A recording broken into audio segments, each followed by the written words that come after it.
এবার ঢাকায় আজহারীর মাহফিল। দেশে ফেরার নতুনভাবে শুরু করা ধারাবাহিক তাফসির মাহফিলে এবার ঢাকায় দেখা যাবে মিজানুর রহমান আজহারীকে। আগামী ৮ই ফেব্রুয়ারির রাজধানীর নবাবগঞ্জে তাফসির পেশ করবেন জনপ্রিয় এই ইসলামিক আলোচক। এই লক্ষ্যে বিশাল প্রস্তুতিও নেওয়া হয়েছে। আগামী শনিবার সকাল ১০টায় নবাবগঞ্জের বারুয়াখালী মাহফিল ময়দানের ২৮তম বার্ষিক কুরআন মাহফিলে প্রধান বক্তা হিসেবে থাকবেন মিজানুর রহমান আজহারী।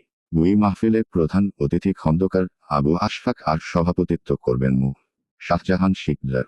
ওই মাহফিলের জন্য বিশাল মঞ্চ প্রস্তুত রাখা হয়েছে। শুধু অজুখানা বানানো হয়েছে প্রায় অর্ধ কিলোমিটার জায়গা জুড়ে।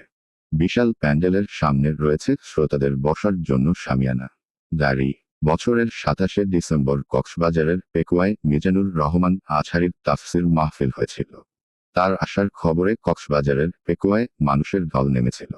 শেখ হাসিনা সরকারের পতনের পর এটাই ছিল তার প্রথম মাহফিল। এরপর পর্যায়ক্রমে সবগুলো বিভাগের বিভিন্ন শহরে শহরে মাহফিল করেন তিনি। যশোর, লালমনিরহাট, সিলেট, পটুয়াখালী ও চট্টগ্রামের প্যারেড গ্রাউন্ডে বক্তব্য রাখেন তিনি। ঢাকার মাহফিলটা ৭ম আয়োজন।